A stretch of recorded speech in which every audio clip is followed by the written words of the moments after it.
The twin red suns of Horus V cast long, menacing shadows across the vast desert wasteland. Heat shimmered off golden dunes that stretched to the horizon in every direction, their patterns shifting with each gust of wind. Half buried in the sand lay the remnants of what was once a great civilization, ornate spires, crumbling arches, and fragments of technology now rendered useless, entombed by time and the relentless desert. Nera trudged forward, each step an exercise in determination. Her blue skin, once luminous and vibrant, was now dulled by layers of dust and exhaustion. Silver hair, tangled and windswept, was tied back from her face in a utilitarian knot. The golden fabric of her ceremonial outfit, never meant for a desert crossing, hung in tatters around her slender frame. In her right hand, she clutched an ancient staff. Its crystalline head pulsed with a soft, rhythmic light, blue, silver, violet, a hypnotic sequence that had once been a source of pride. The psychic staff was a birthright passed down through generations of Alari telepaths. It had been designed for forest rituals, for quiet communion with the spirits that dwelled in the ancient groves of her homeworld. Not for this. Never for this. Nera paused, lifting her head to scan the horizon. 3 days. It had been 3 days since she'd stepped through the interdimensional portal, fleeing as her world collapsed behind her. 3 days of walking, searching for any sign of life or civilization. 3 days of grappling with the knowledge that she might be the last Alari alive in the universe. Her throat burned with thirst. The water in her small canteen had run dry hours ago. Dehydration was setting in, making her thoughts sluggish. She closed her eyes, focusing her remaining energy on her telepathic senses. Nothing. As had been the case since her arrival, the telepathic landscape was barren. Where once she had felt the comforting presence of millions of her kind, a constant background hum of communion, there was now only silence. "I am still here," she whispered to herself, her voice cracking. "The Alari live as long as I live." A distant rumble caught her attention. Nera squinted against the harsh sunlight. On the far horizon, dark clouds were gathering. Not rain clouds, a luxury unheard of in this desert, but something far more sinister. A dust storm. Before the catastrophe, such storms had been considered simply an inconvenience, a natural occurrence to be weathered. But the portal disaster had changed everything. The energy discharge had altered the very fabric of reality on Horus V. Now, those same dust storms carried shards of meteor rock, microscopic particles, sharp enough to flay skin from bone. Nera tightened her grip on her staff. Death by storm, or death by dehydration, neither option appealed. She had not survived the genocide of her people, only to perish alone on a hostile world. She would find shelter. She would survive. She had to. She had walked for another hour when the first winds began to pick up. Sand swirled around her ankles, then her knees. The twin suns were gradually obscured by the approaching wall of dust. Nera's staff pulsed more rapidly, a warning she didn't need. Her telepathic senses, though, diminished by exhaustion, flared with sudden alarm. The energy signature of the approaching storm was unlike anything she had felt before, chaotic, violent, almost sentient in its malevolence. Through squinted eyes, she surveyed her surroundings desperately. The flat terrain offered no natural protection, no rock formations or valleys where she might take cover. Nothing except weight. In the distance, a shimmering distortion caught her eye. A mirage. No, something solid. A jagged outcropping of rock, dark against the horizon, its outline partially obscured by the haze of heat. Hope surged through her veins like a drug. Nera broke into a run, ignoring the protest of her aching muscles and the sand that filled her boots. The rock formation grew larger as she approached, revealing itself to be a massive uplift of ancient stone thrust up from the desert floor eons ago. At its base, barely visible under years of sand accumulation, was a narrow opening, a cave. The storm was gathering speed now, the wind howling like a wounded beast. Sand particles stung her exposed skin, tiny needles of pain that foretold the agony to come if she remained in the open. Nera dropped to her knees at the cave entrance, frantically digging away the sand that partially blocked the opening. The narrow passage seemed to lead downward into darkness. With a final glance at the approaching wall of dust, now a towering roiling mass of ochre and black Nera slipped into the narrow opening. The passage was tight, forcing her to crawl on hands and knees, the staff clutched awkwardly in one hand. Several meters in the cave opened up enough for her to stand. Complete darkness enveloped her, as the sound of the storm outside intensified to a deafening roar. The ground beneath her feet trembled.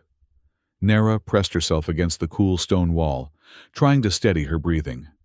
She was safe from the immediate danger of the storm, but this new shelter brought its own uncertainties. How deep did the cave extend? Were there creatures lurking in the darkness? The deserts of Auris V were largely unexplored by her people. The Alari had preferred the lush forests and crystalline seas of the southern continent. As her eyes adjusted to the darkness, Nera became aware of something unexpected, a faint glow emanating from deeper within the cave. Not the natural phosphorescence of certain rocks or fungi, but a steady, warm light, torchlight. And with it came a scent that was startlingly out of place in this barren environment. Wood smoke. Someone or something was here. Nera's heart pounded against her ribs. Her staff hummed softly in response to her agitation, its crystal head glowing brighter. She had a choice to make: retreat back to the entrance and face the lethal storm, or advance toward the light and confront whatever awaited her in the depths of the cave. Survival had not come this far by cowering in fear. Gripping her staff tightly, Nera moved forward, her footsteps silent on the stone floor. The passage gradually widened, sloping downward at a gentle angle. The light grew stronger, revealing ancient carvings on the walls, symbols she did not recognize from a civilization that predated even the oldest Alari records. The tunnel opened suddenly into a large chamber, and Nera froze at the threshold, her breath catching in her throat. The space before her was clearly not a natural formation. Smooth walls arced upward to a domed ceiling from which hung several simple light fixtures, casting a warm amber glow. In the center of the room, a small fire burned in a stone pit, smoke rising to vent through a narrow shaft in the ceiling. But it was the figure tending the fire that caused Nera's blood to run cold. A human. Tall and lean, clad in a pale mantle over practical desert attire. As she stood there paralyzed by shock, he turned, revealing features that confirmed her impossible conclusion. Skin neither blue nor green, nor any of the known sentient species, but a warm tan. Hair dark as night. Eyes that widened in surprise that must have mirrored her own. Humans were supposed to be extinct, erased from the galaxy millennia ago in the Great Purge. A species that existed only in legend and cautionary tales. Yet here, one stood before her as real and solid as the stone beneath her feet. "Who are you?" the human asked, his voice low and steady. One hand moved subtly toward his hip, where Nera could now see a small energy pistol holstered. She straightened her posture, drawing on the diplomatic training that had been part of her upbringing as a high-caste Alari. "I am Nera, last scion of House Televar Keeper of the Southern Grove." She lifted her staff slightly, allowing its light to illuminate her features more clearly. "I seek shelter from the storm. I mean no harm." The human's expression remained guarded, but his hand moved away from the weapon. "An Alari," he said, and there was something in his tone: recognition, but also wariness. "I thought your kind kept to the forests of the south." "The forests are gone." Nera said the words like ash in her mouth. "Everything is gone. My world was destroyed 3 days ago by the Kravak. I escaped through a portal moments before the final bombardment." Something shifted in the human's demeanor, a softening around the eyes, a slight lowering of tensed shoulders. "The Kravak," he repeated the name, obviously familiar to him. "They've reached this sector then." He gestured to the fire. "Come, sit. The storm will rage for hours yet, and you look half dead from exposure." Caution warred with necessity in Nera's mind. Humans were dangerous, manipulative, destructive, untrustworthy. So the histories claimed. But she was exhausted beyond measure, and the fire promised warmth her body desperately craved. She approached, slowly, keeping her staff ready. The human watched her with equal vigilance but made no threatening moves. Up close, she could see his features more clearly, a face marked by survival in harsh conditions, yet not unkind. He appeared to be in his fourth decade with lines at the corners of his eyes that spoke of squinting against harsh sunlight. "I am Daniel," he said as she settled on the opposite side of the fire. "Outpost 7 was my posting. Now it's just home, I suppose." "Outpost 7." Nara questioned, warming her blue hands near the flames. "What is this place?" Daniel regarded her for a long moment as if weighing what to share. "A listening post," he finally said. "One of dozens scattered across the outer systems. We humans have been monitoring galactic events from the shadows for centuries." Nara's mind reeled at the implications. "But humans were wiped out in the Great Purge, 3,000 years ago." A small, bitter smile crossed Daniel's face. "History is written by the victors, isn't it? We were defeated, yes. Our homeworld destroyed. But extinction. That was an exaggeration that served many purposes." He added a small piece of synthetic fuel to the fire. "Some of us escaped, went deep into hiding, learned to live on the fringes waiting. Waiting for what? Originally revenge." His tone was matter-of-fact. "Later generations developed more nuanced goals. Understanding, preservation of what remains of our culture, and recently, preparation." "For the Krevak," Nara guessed. Daniel nodded. "They've been expanding for decades. Methodical, relentless. We've been tracking their movements, gathering intelligence. Not that it's done much good." He studied her with renewed interest. "You said you're the last of your line. Are you certain you're the last Alari?" The question struck her like a physical blow. Nara closed her eyes, remembering the chaos of those final moments. The screams that had filled the telepathic network as millions of minds were snuffed out simultaneously. The sudden, devastating silence that followed. "I cannot sense any others," she said quietly. "And I would. The Alariar were linked, even across vast distances." "I'm sorry," Daniel said, and the simple sincerity in his voice caught her off guard. Before she could respond, a soft beeping sound emanated from a recess in the wall. Daniel rose, quickly moving to what Nara now realized was a concealed panel. As his fingers worked over the controls, a section of the wall slid aside, revealing a small security console, alive with lights and displays. "That's not possible," he muttered, scanning the readouts with growing concern. Nara joined him, her curiosity overcoming caution. The screen showed a topographical map of the surrounding desert, with a pulsing red indicator approaching from the east. "What is it?" "A ship," Daniel replied tersely. "Krevak design, scout class." He shot her a sharp glance. "They've traced your portal signature." Fear and rage battled within her. "They followed me across dimensional space. The Krevak are persistent. And their technology." He shook his head. "This outpost has remained hidden for decades because of its shielding. But your arrival may have created a beacon they could follow." Nara's grip tightened on her staff, shame flooding her. "I've led them straight to you. I didn't know."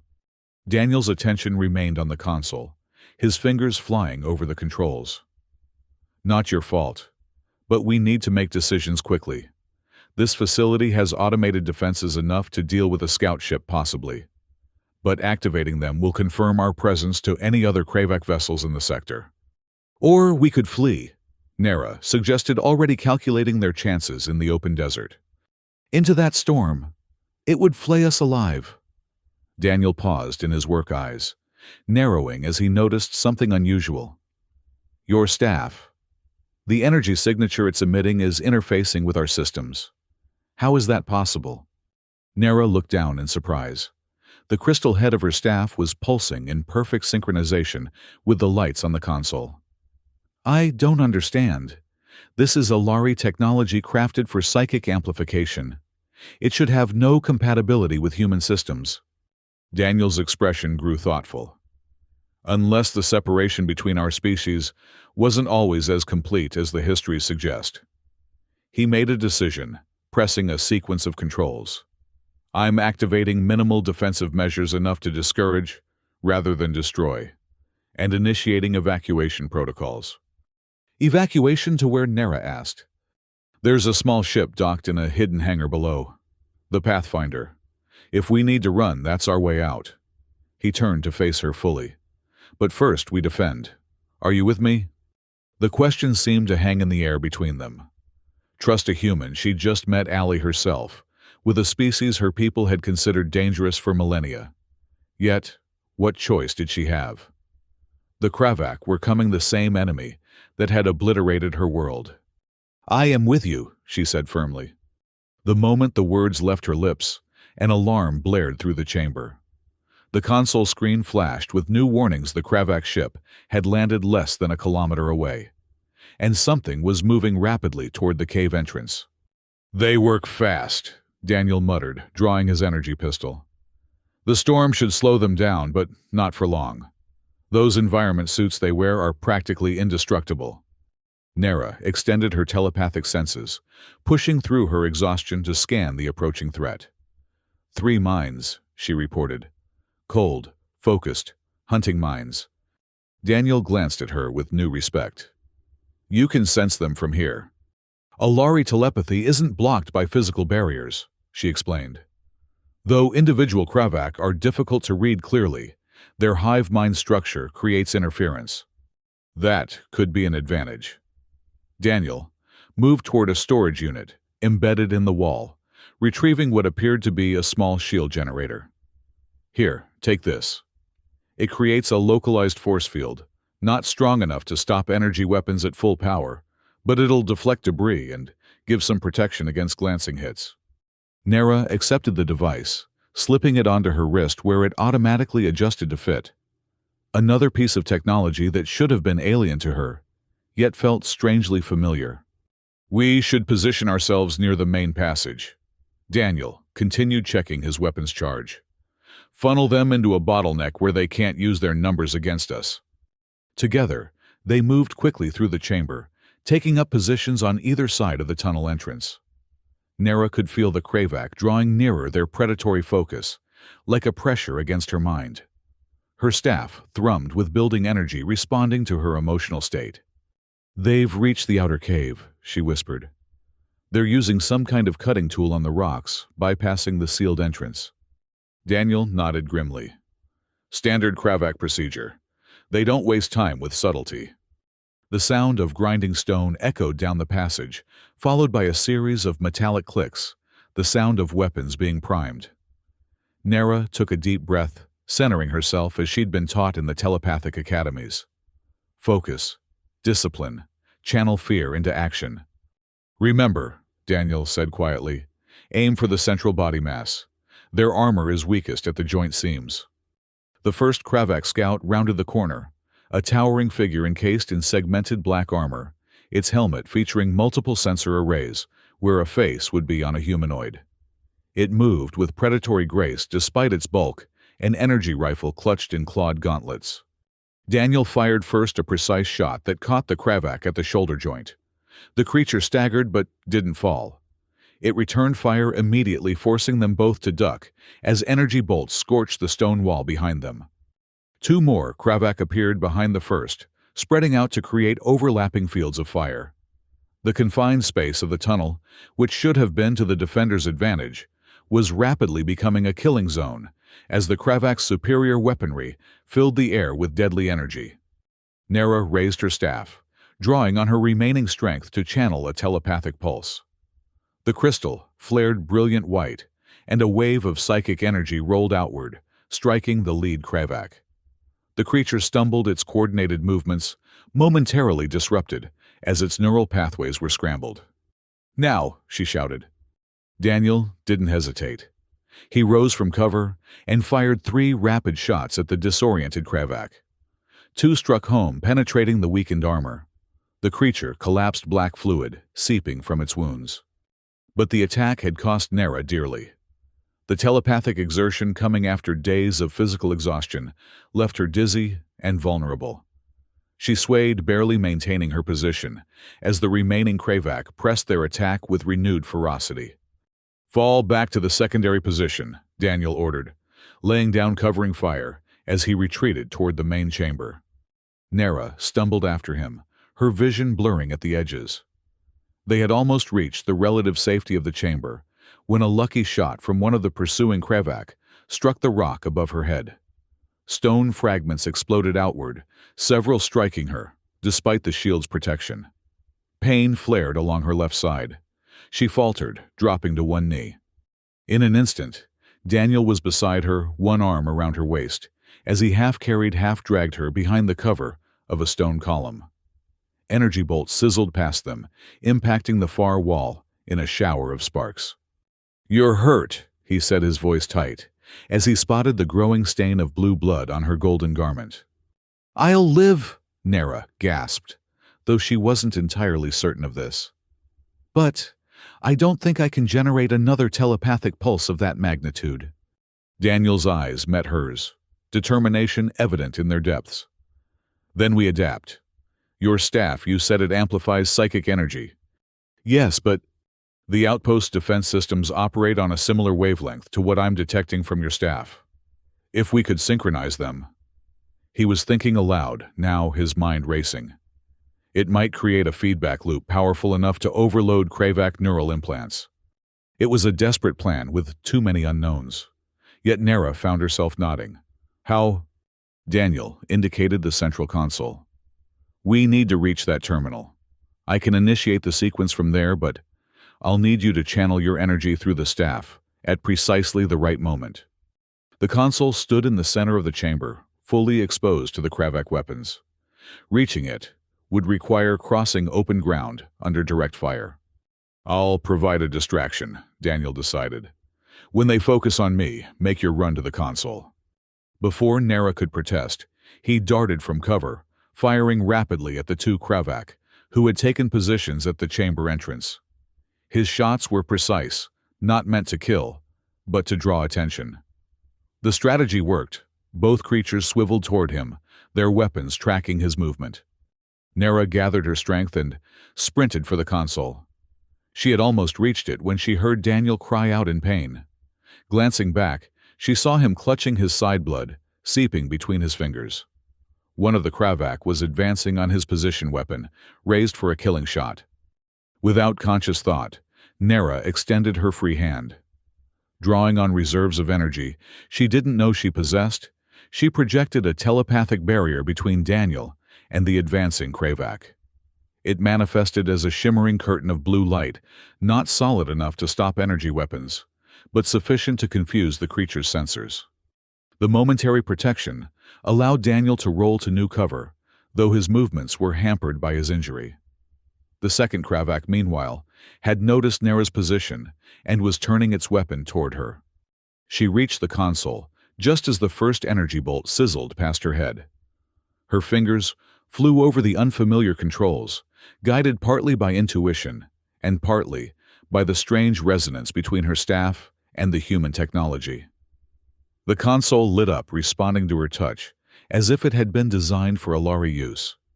"Daniel," she called, "the sequence—" Despite his wound, Daniel managed to make his way to her side, staying low to avoid the continuing barrage from the Kravak. His face was pale with pain and blood loss, but his hands were steady as they worked the controls. "On my mark," he said through gritted teeth, "channel everything you've got through the staff. Direct it at the main power conduit." He nodded toward a glowing column that ran from floor to ceiling at the far side of the chamber. Nera positioned herself staff, aimed at the indicated target. The crystal head was already glowing brighter than she'd ever seen it, resonating with the energy swirling through the outpost systems. "Now!" Daniel shouted, slamming his palm down on the activation sequence. Nera released her hold on the psychic energy she'd been gathering. It flowed through her, into the staff and outward, in a concentrated beam that struck the power conduit.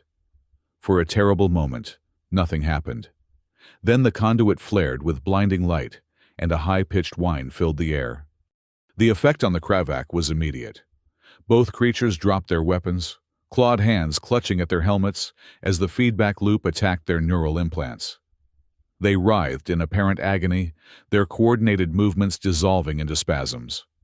But the victory was short-lived. The outpost systems weren't designed for this kind of energy manipulation.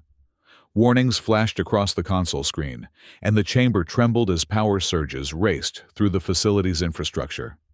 "We've triggered a cascade failure," Daniel said urgently. "This whole place is going to self-destruct." He staggered slightly, the blood loss clearly affecting him now. "We need to reach the Pathfinder." Nera looked at the Kravak, still incapacitated, but beginning to recover as their systems adjusted to the attack. "They'll follow. Not if we collapse the tunnels behind us." Daniel moved to a secondary console, inputting a rapid sequence of commands. This will seal the emergency bulkheads and initiate a controlled demolition of the upper levels. It should buy us enough time. A new alarm sounded different from the intruder alert, a deep, pulsing tone that seemed to resonate through the stone itself. Red emergency lighting activated along the floor, creating a path leading away from the main chamber. "Follow those lights," Daniel instructed. "They lead to the hangar level. I'll be right behind you." Nera hesitated, reluctant to leave him in his wounded state. "Together," she insisted, moving to support him. Daniel didn't argue, allowing her to take some of his weight as they hurried after the guiding lights. Behind them, mechanical sounds indicated that the bulkhead seals were engaging, cutting off sections of the facility as they passed. The path led them downward through narrower passages than the ones above. The walls here were different, smooth metal, rather than carved stone, clearly of more recent construction. The tremors were intensifying, small fragments of debris raining down from the ceiling. "How much time?" Nera asked as they rounded a corner. 5 minutes, maybe less," Daniel replied, his breathing labored. "The demolition sequence is designed to be thorough." They emerged into a large open space, the hangar. In its center sat a small ship, sleek and clearly built for speed, rather than comfort. The Pathfinder, Daniel had called it. Its hull gleamed dully under the emergency lighting, the hatch already open as if anticipating their arrival. As they approached, the ship's systems hummed to life, responding to some silent command from Daniel. Interior lights activated, and the soft whine of engines warming up filled the hangar. "Automated pre-flight sequence," he explained as they reached the boarding ramp. "The ship recognizes my biometric signature." They were halfway up the ramp when a thunderous explosion echoed from the upper levels. The entire facility shook violently, throwing them both against the ship's hull. "The bulkheads have failed," Daniel said grimly. "The Kravak must have overridden the lockdown." As if to confirm his words, the distinct sound of energy weapons fire echoed from the passage they had just exited. The Kravak were in pursuit, moving with the relentless determination that made them such feared hunters. "Get inside," Daniel ordered, straightening despite his wound. "Start the launch sequence. I'll hold them off." "You can barely stand," Nera protested. "Don't argue. This ship is the last hope for both of us." Another explosion rocked the hangar closer this time. The decision was made for them as a section of the ceiling collapsed, blocking the passage from which they'd come, but not before a single Kravak warrior forced its way through. Its armor was damaged, one arm hanging uselessly at its side, but the creature was still lethal. It raised its weapon with its functioning arm, targeting the ship's vulnerable engines. Nera reacted instinctively. Raising her staff one final time, she channeled her remaining psychic energy into a concentrated blast. The staff's crystal shattered with the effort, but the resulting energy wave struck the Kravak squarely in its central nerve cluster, the one vulnerable point in its otherwise impenetrable armor. The creature fell, its systems overloaded beyond recovery. But the victory came at a cost. With the staff destroyed and her psychic reserves depleted, Nera collapsed to her knees, darkness crowding the edges of her vision. She was dimly aware of Daniel lifting her, carrying her, despite his own injuries. The cool interior of the ship enveloped her, and the hiss of the hatch sealing shut provided a momentary sense of security. "Stay with me." Daniel's voice seemed to come from a great distance. He strapped her into one of the pilot seats before taking the other. His hands moved over the controls with practiced efficiency, despite the tremors that occasionally shook his frame. The ship's engines roared to full power, and the Pathfinder rose smoothly from the hangar floor. Above them, ceiling panels retracted to reveal a vertical launch tube, the outpost's hidden exit. "Hang on," Daniel warned as he engaged the main thrusters. The acceleration pressed Nera back into her seat as the ship shot upward through the narrow tunnel. Behind them, the self-destruct sequence reached its culmination. Even through the ship's hull, she could feel the shockwave of the explosion. The tunnel walls blurred past debris following them upward, like angry projectiles. Then suddenly, they were clear, bursting from the hidden entrance into the open air and straight into the heart of the sandstorm. Wind and dust battered the ship from all sides, sensors screaming warnings as visibility dropped to near zero. Daniel's face was a mask of concentration as he wrestled with the controls, fighting to keep the small vessel stable in the hurricane-force winds. "The storm's interfering with navigation," he reported tensely. "I'm switching to manual flight." Nera wanted to help, but her body refused to respond. The last of her strength had been expended in that final confrontation. She could only watch as Daniel guided the ship through the maelstrom, his injured body running on sheer determination. Minutes stretched into what felt like hours as the Pathfinder was buffeted by the storm. Then gradually, the turbulence began to lessen. The viewscreen, previously filled with swirling sand and dust, cleared enough to reveal stars above. They had reached the upper atmosphere, breaking free of the storm's grasp. "We made it," Daniel said softly, though there was little triumph in his voice. He input a series of coordinates into the navigation system, then slumped back in his seat, his face alarmingly pale. Nera forced herself to move, unbuckling her restraints and crossing to him on unsteady legs. His wound was worse than she'd initially thought. The energy bolt had penetrated deeper than was apparent, causing internal damage. "Medical bay," he muttered, gesturing toward a doorway at the rear of the cockpit. "Autodock should be functional." With effort, Nera helped him from his seat and through the indicated door. The medical bay was small, but well-equipped, another sign that the humans had prepared thoroughly for their life in the shadows. She helped Daniel onto the examination table, where sensors immediately activated, scanning his injuries. "You first," he insisted weakly. "Don't be foolish," she replied, activating the medical protocols as indicated by the system's prompts. "Your wound is critical. Mine can wait." The autodoc deployed mechanical arms extending to begin treatment. Nera stepped back, allowing the system to work. Her own injuries throbbed painfully, but they were superficial compared to Daniel's. As the minutes passed, she explored the small ship that had become their sanctuary. The Pathfinder was designed for extended reconnaissance missions, with compact but functional living quarters, a small galley, and various scientific equipment.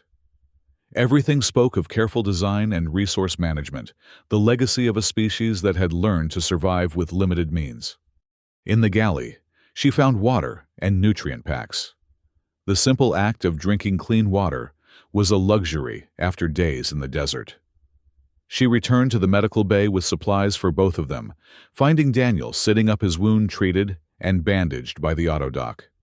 "Your turn," he said, his voice stronger now that pain medication had taken effect. Nera submitted to the medical system's ministrations, wincing slightly as antiseptic was applied to the lacerations along her side. The autodoc was clearly calibrated for human physiology, but it adapted well enough to her Alari biology. Another curious compatibility that raised questions about the historical relationship between their species. "Where are we headed?" she asked as the treatment finished. Daniel had moved to a small view screen, monitoring their trajectory. "New Terra Colony," he answered. "It's one of our larger settlements hidden in an asteroid field in the Cygnus sector. If any place has information about other Alari survivors, it would be there. Our intelligence network extends throughout the quadrant."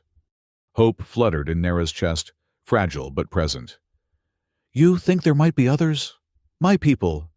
"It's possible. The Kravak are thorough, but not infallible. If some of your people had advance warning, they might have escaped through other portals." His expression softened with unexpected compassion. "I know what it's like to believe you're the last of your kind." The simple statement contained volumes of shared experience. Nera found herself studying Daniel with new eyes. The human species had lived with the burden of near extinction for thousands of years. Yet, they had endured, adapted, maintained their identity and purpose despite overwhelming odds. In the quiet of the medical bay, as the Pathfinder carried them safely through the void, barriers of ancient prejudice began to dissolve. Nera reached out tentatively, not with telepathy, but with a simple gesture, her blue hand coming to rest lightly on Daniel's. "Thank you," she said softly, "for shelter, for survival." He turned his hand, his fingers curling around hers. The contact was strange, yet somehow familiar, as if their DNA itself remembered a connection their histories had forgotten. "Rest," he advised.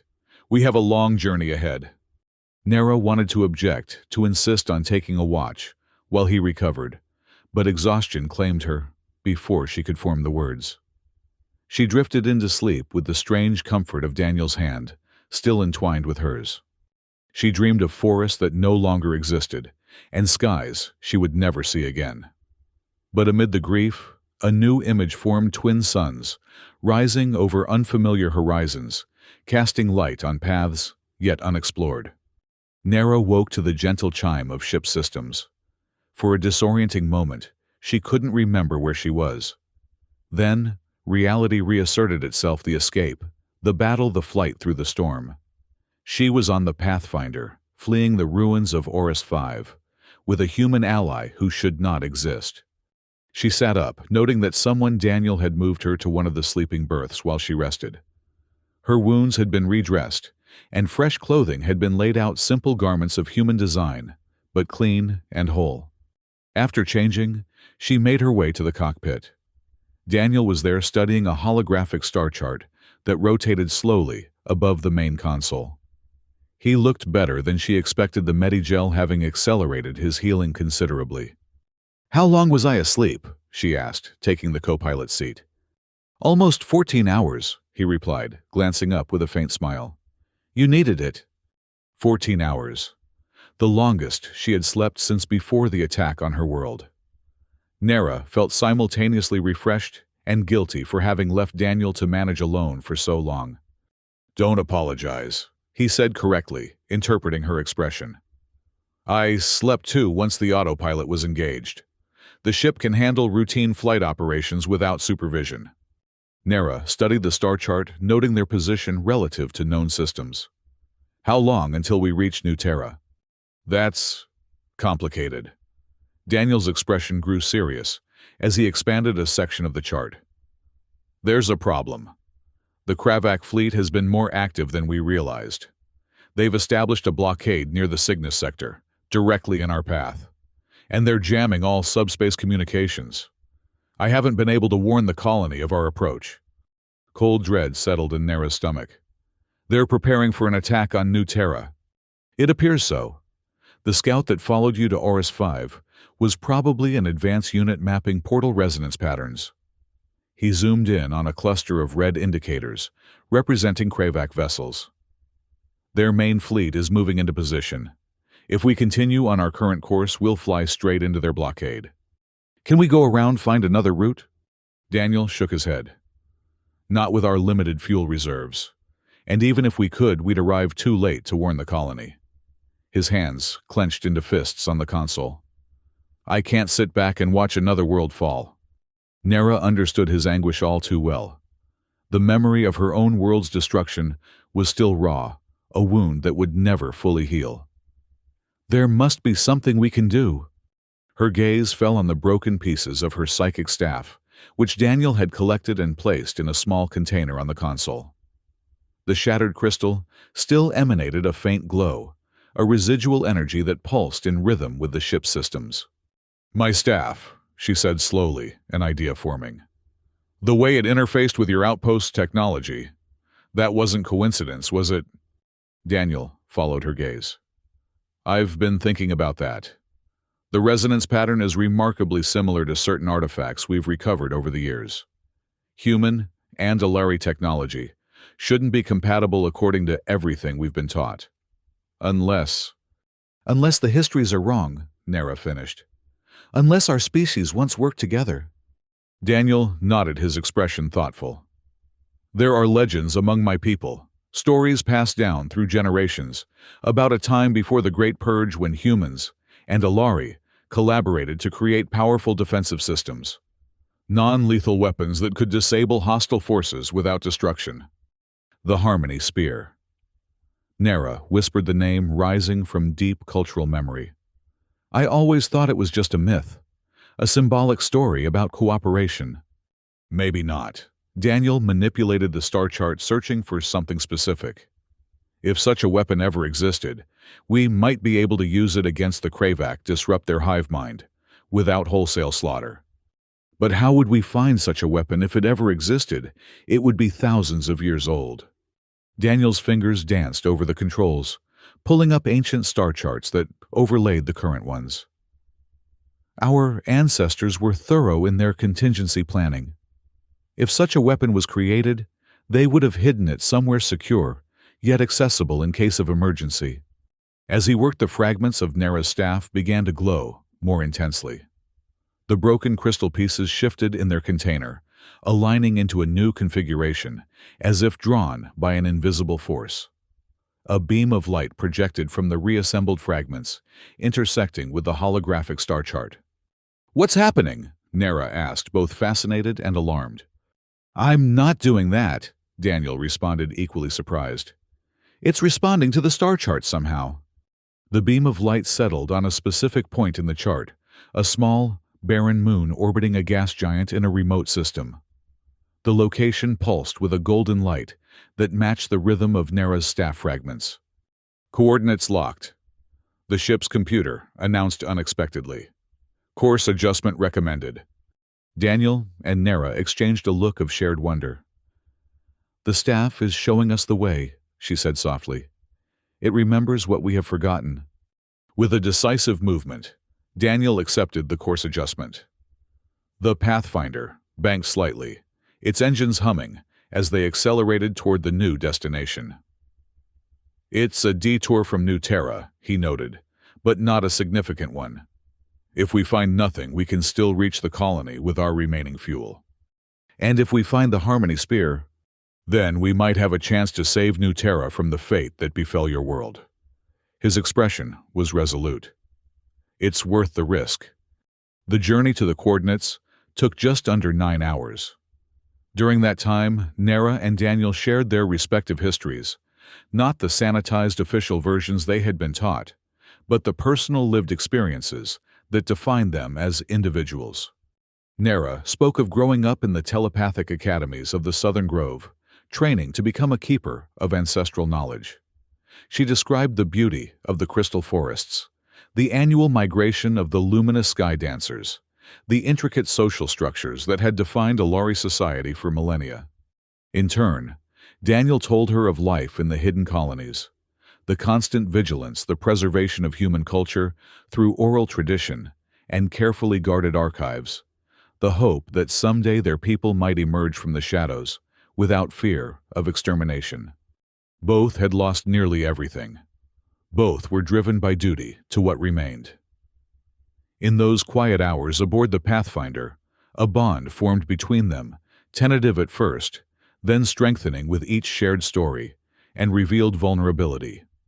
When they finally reached their destination, the barren moon appeared unremarkable on the view screen, a cratered, airless rock orbiting a massive gas giant. Sensors detected no artificial structures on the surface, no energy signatures that might indicate the presence of ancient technology. "Are we certain this is the right place?" Nera asked, doubt creeping into her voice. Before Daniel could respond, the fragments of her staff glowed brilliantly. The ship's sensors suddenly registered an anomalous reading, a geometric pattern buried beneath the moon's surface, undetectable by standard scans, but revealed by the staff's unique energy signature. "There's something down there," Daniel confirmed, adjusting the sensors to focus on the reading. "A structure of some kind, buried under several meters of regolith. I'm setting us down near the coordinates." The landing was smooth, despite the moon's uneven surface. They donned environmental suits, human design, but adjustable enough to accommodate Nera's Alari physiology.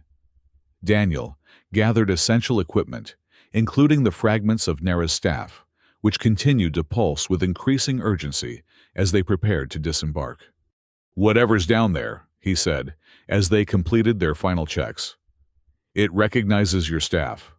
That suggests it was meant to be found by Alari, or perhaps by Alari and humans together." Nera nodded, her heart racing with both apprehension and hope. "Let's hope it still functions after all this time." They exited the ship through the small airlock, stepping onto the dusty surface of the moon. Their suits protected them from the vacuum internal systems, providing oxygen and regulating temperature. They moved with the bouncing gait necessitated by the low gravity following the signal, emanating from the staff fragments. The coordinates led them to what appeared to be an ordinary crater, approximately 50 meters in diameter. But as they approached its center, the ground beneath their feet began to vibrate subtly. The dust shifted, revealing something that had long been hidden, a circular plate of golden metal, etched with symbols that combined elements of both ancient Alari script and what Nera assumed must be human writing. "This is it." Daniel breathed, the awe in his voice audible, even through the suit's communication system. "Exactly as described in our oldest records, the sealed vault of harmony." He knelt, brushing away more of the dust to reveal a small recess in the center of the plate. It was shaped precisely to accommodate a staff like Nera's, or more accurately the crystal that had once topped it. Nera removed the container holding the staff fragments from her suit's utility pouch. The broken pieces were now glowing so brightly, they were difficult to look at directly. When she opened the container, they rose into the air of their own accord, assembling themselves into a cohesive whole once more. The reconstituted crystal hovered for a moment before settling gently into the recess in the golden plate. The effect was immediate and spectacular. Golden light spread outward from the crystal, following channels etched into the metal plate. The symbols illuminated one by one, creating a spiraling pattern that expanded to encompass the entire crater. Then, with a low rumble that they felt, rather than heard in the vacuum, the plate began to descend, carrying them with it on a circular platform. They dropped below the surface into a chamber that shimmered into existence around them, as hidden lighting activated after millennia of dormancy. The space was vast, far larger than seemed possible, given the size of the crater above. Its walls were lined with the same golden metal as the entrance plate, inscribed with detailed records in both Alari and human script. And at its center, suspended in a column of light, was an object that could only be the Harmony Spear. It wasn't a literal spear, but rather a slender rod of crystalline material, similar to Nera's staff, though much larger and more intricately designed. It pulsed with an inner light that shifted through the entire spectrum, gold to silver to blue, and back again. As they approached, sensor panels throughout the chamber activated, displaying holographic representations of the device's capabilities. These images needed no translation. They showed the spear's energy waves disrupting Kravac neural networks, severing the connections that bound the hive mind together without causing physical harm to the individual creatures. "It's real," Nera whispered, reading the Alari inscriptions on the nearest wall. "Created in the final days before the Sundering, when our people stood together against the first Kravac incursion." Daniel was examining human text on the opposite wall. According to this, the spear was hidden away because both sides feared its power could be misused. It was decided that only in the direst need, when both human and Alari acted in concert, would it be awakened. "And now here we stand," Nera said, the weight of the moment settling upon her. Perhaps the last representatives of our respective kinds facing the same enemy. Our ancestors fought together. Not the last, Daniel corrected gently, but perhaps the first of a new beginning. Together, they approached the suspended spear. As they drew near, the column of light surrounding it dissipated, allowing the device to drift downward until it hovered before them. Additional holographic displays appeared, indicating connection protocols and integration methods. It's designed to be installed in a ship's weapon system, Daniel noted, studying the technical specifications. The Pathfinder should be compatible with some modifications. How long will the integration take? Nera asked, aware that every passing hour brought the Kravak fleet closer to New Terra. A few hours if the ship's systems accept the spear readily. Less if we're lucky. Daniel carefully secured the Harmony spear in a containment field generated by his suit. We should return to the ship immediately. As they prepared to leave, Nera paused to collect her reconstituted staff crystal from the entrance mechanism. To her surprise, it separated from the golden plate without resistance, its glow now steady rather than pulsing. The platform rose, returning them to the surface, where the entrance sealed itself once more, disappearing beneath the lunar dust as if it had never existed. Back aboard the Pathfinder, Daniel immediately began the integration process, connecting the Harmony spear to the ship's primary systems. As predicted in the ancient technical specifications, the device interfaced readily with the human technology, almost as if it had been designed with this exact vessel in mind. Nera assisted where she could, but her attention was increasingly drawn to her reforged staff crystal. It had changed subtly during their time in the vault, its structure more complex, its energy signature more refined. When she experimentally channeled her telepathic energy through it, she found the connection clearer and more focused than ever before. The vault must have repaired it somehow, she mused aloud. Enhanced it. Daniel looked up from his work. Those chambers were built to preserve and maintain the technology of both our peoples. It's not surprising it would recognize the staff as something to be restored. He made a final adjustment to the integration matrix. That should do it. The spear is now connected to our main emitter array. According to these readings, it's fully functional. Nera joined him at the console, examining the technical readouts. Will it be enough against an entire Kravak fleet? The original specifications indicate its effect should propagate through the hive mind connection, affecting all linked Kravak simultaneously. He plotted a course to New Terra, the navigation system calculating the most efficient route to intercept the Kravak blockade. But there's only one way to find out for certain. The Pathfinder lifted off from the lunar surface, accelerating rapidly to escape the gas giant's gravitational pull. Once clear, Daniel activated the hyperdrive, and the stars outside the view screen blurred as they made the jump toward New Terra. During the journey, they refined their plan of approach. The ship's stealth systems would allow them to get close to the Kravak blockade, undetected, at least initially. They would then need to position themselves optimally to deploy the Harmony spear, close enough for maximum effect, but not so close as to be immediately destroyed if the weapon failed. The spear requires a telepathic trigger, Nera noted, as they studied the ancient instructions. It needs to be calibrated to the specific neural patterns of the target species, then activated through focused psychic energy.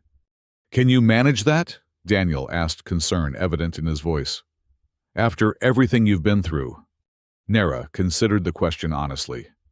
Her reserves had been depleted during their escape from Auris 5, but the rest aboard the ship and the restoration of her staff crystal had rejuvenated her significantly. Yes, she said with growing confidence, especially with the enhanced staff. I can do this. As they neared the Cygnus sector, they dropped out of hyperspace at a safe distance to assess the situation. The ship's long-range sensors painted a grim picture, a full Kravak battle fleet in formation around the asteroid field that concealed New Terra colony.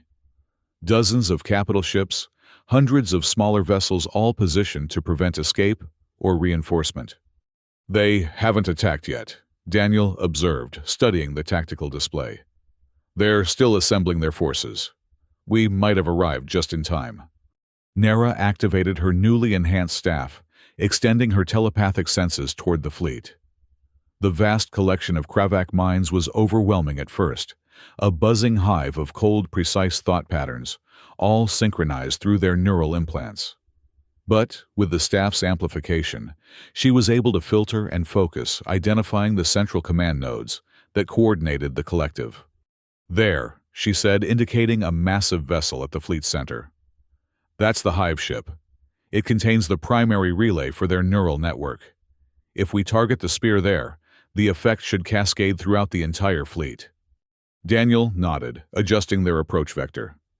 I'm engaging maximum stealth protocols. We'll come in from the system's ecliptic using the asteroid field for additional cover. The Pathfinder slipped through space like a ghost, its energy signature dampened to near undetectable levels. They passed the outer perimeter of the Kravak formation without raising alarms, each moment of continued stealth a small victory. But as they drew closer to the hive ship, the risk of detection increased exponentially. 5,000 kilometers to optimal firing position, Daniel reported tensely. Kravak sensors are active, but they haven't locked onto us yet. Nera positioned herself at the weapons console, her staff crystal now integrated with the ship's controls.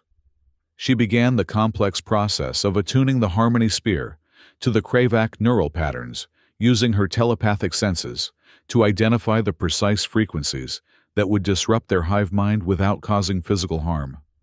3,000 kilometers, Daniel continued. Weight energy spike from the lead destroyer. I think they've spotted something. Nera worked faster, her fingers dancing over the controls as she completed the attunement process. Almost there. The spear is calibrating to the final frequency band. 2,000 kilometers.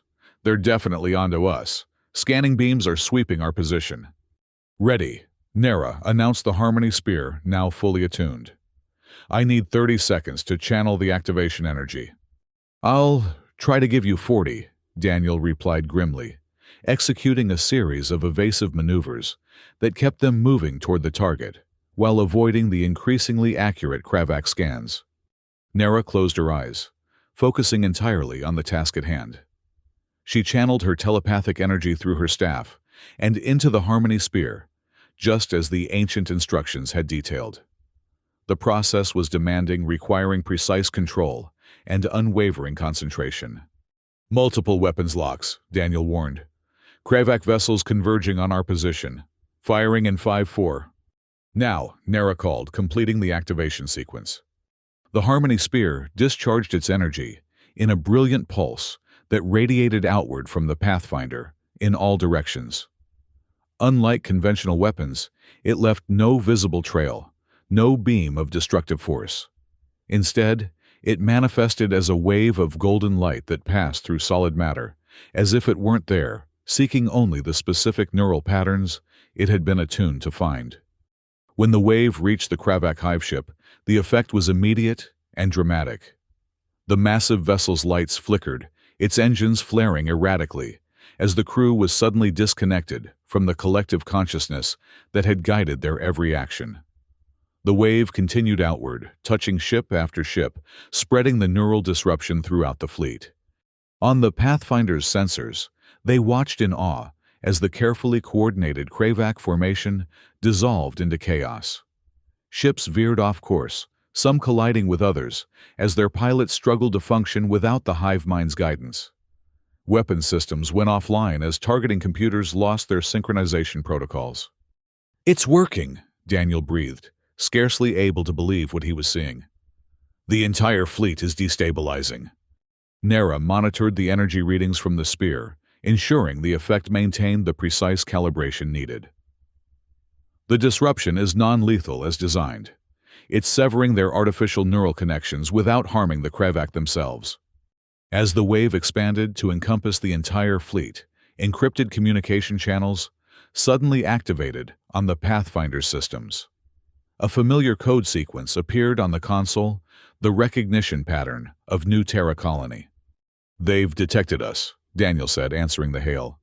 "And the Kravac disruption." The view screen flickered to life, revealing the face of an older human woman with stern features, softened by obvious relief. "Outpost 7, this is Admiral Reeves of New Terra Command. We'd given up hope of any survivors from your sector. What in the name of all stars did you just do to that Kravac fleet?"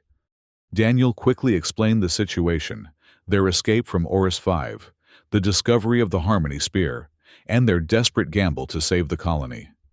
As he spoke, Nera continued monitoring the spear's energy output, making minute adjustments to maintain its effectiveness. "The disruption is temporary," she interjected, addressing the Admiral directly. "Perhaps hours, maybe days before their systems adapt. But it's given us a window of opportunity." Admiral Reeves nodded sharply. "We're seizing it. I've dispatched our defensive fleet to secure a perimeter, while the Kravac are vulnerable. Navigate to these coordinates for approach to New Terra." She hesitated, her gaze settling on Nera with evident surprise. "And Alari, we'd received reports of attacks on your worlds, but—" "My world is gone," Nera said quietly. "I may be the last of my kind." The Admiral's expression softened further. "Perhaps not.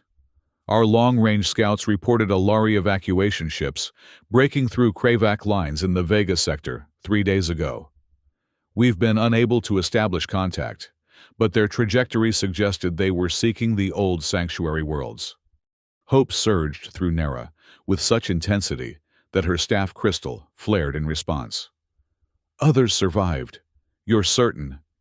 "As certain as we can be in these circumstances," Reeves replied. "Once you're safely docked, we can share what intelligence we have." Her attention returned to Daniel. "The approach corridor is clear. Welcome home, Outpost 7. The image disappeared, replaced by navigation data for their approach to New Terra. Daniel adjusted their course accordingly, guiding the Pathfinder through the asteroid field that had concealed the human colony for generations. "Others survived," Nera repeated softly, the words almost a prayer. "I'm not alone." Daniel reached across the console, his hand finding hers, just as it had in the medical bay after their escape. "You never were," he said simply.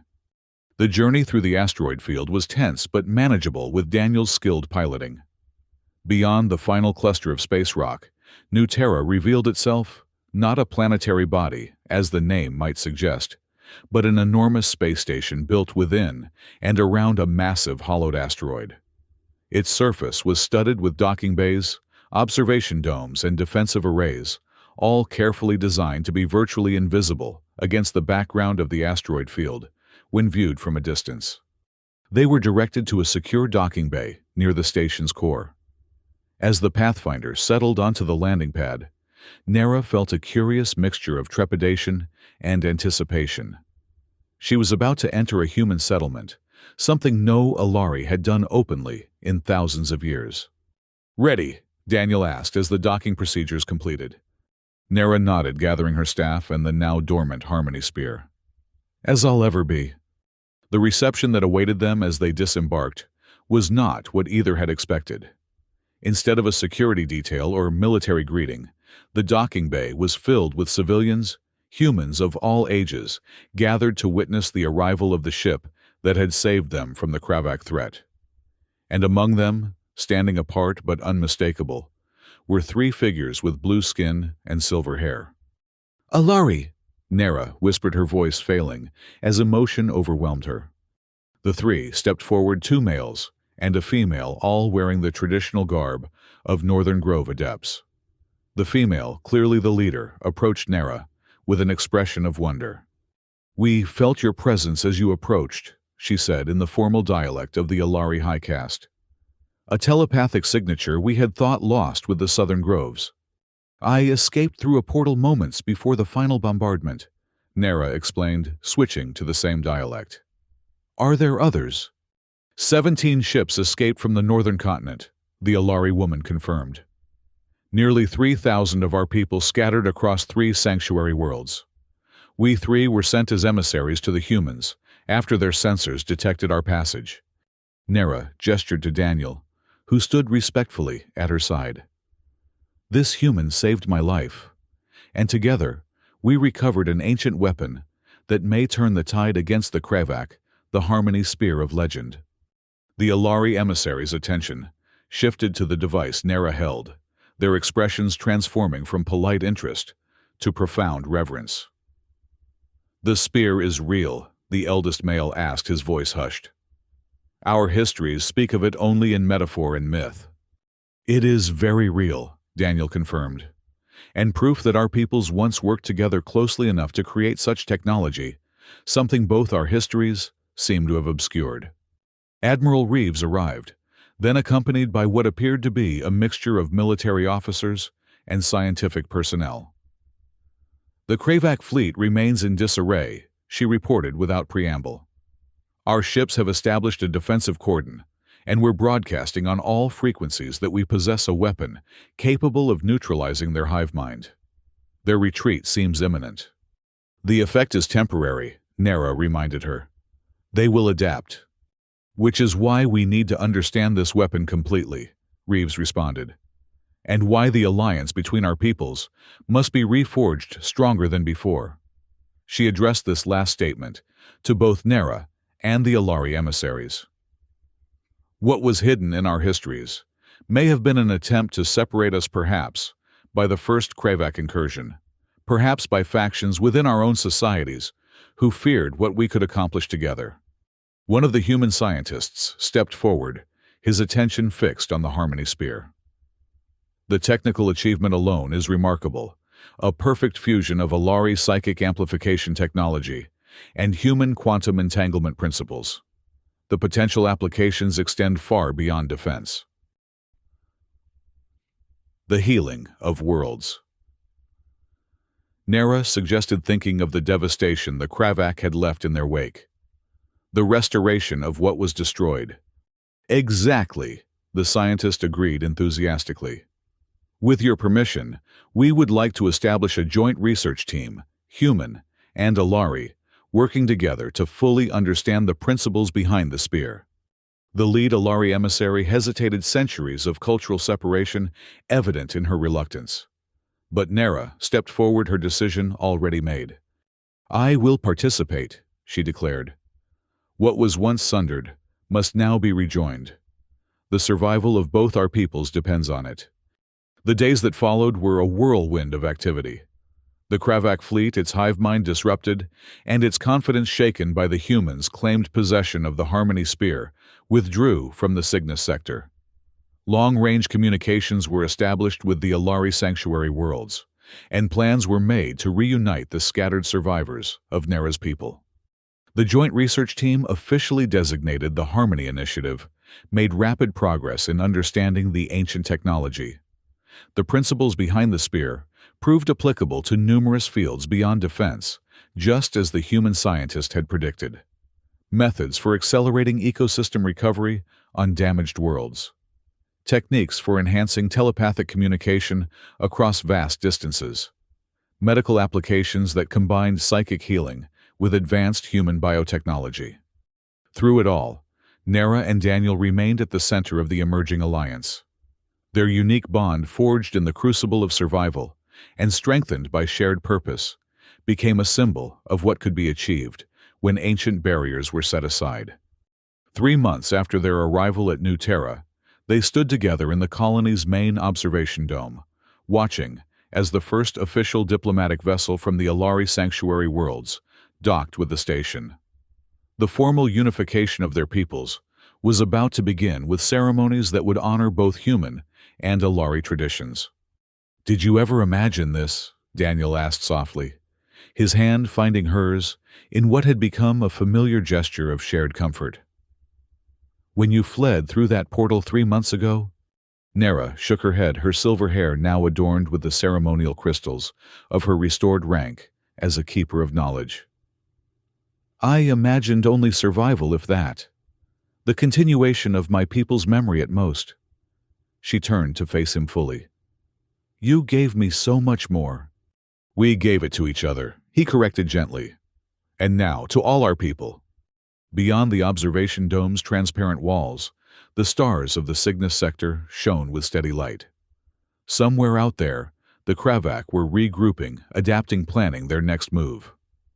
But they would face not divided prey, but a united force, human ingenuity, and Alari insight combined into something greater than either alone. As the diplomatic vessel completed its docking sequence, Nera felt a sense of completion that transcended personal happiness. The cycle of destruction that had claimed her world had been broken.